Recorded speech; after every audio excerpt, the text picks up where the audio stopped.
Mums šodien ir privilēģija. Privilēģija tuvoties Dievam. Kad mēs tikko lasījām par Mūzu, Dievs aicināja kalnā tikai viņu. Dievs nerunāja ar jebkuru.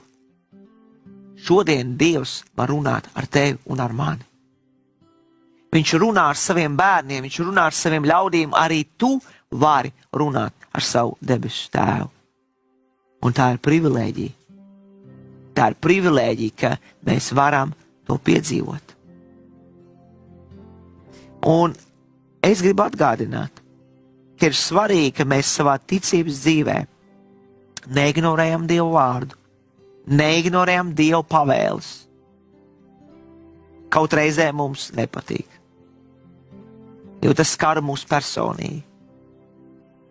Ka mēs neignorējam laiku, kur Dievs mums ir devis mūsu dzīvē, kur ir svarīgi veltīt Dievam. Jo mēs savu laiku šodien veltam viss kaut kam. Bet par Dievu mēs kaut kā aizmirstam.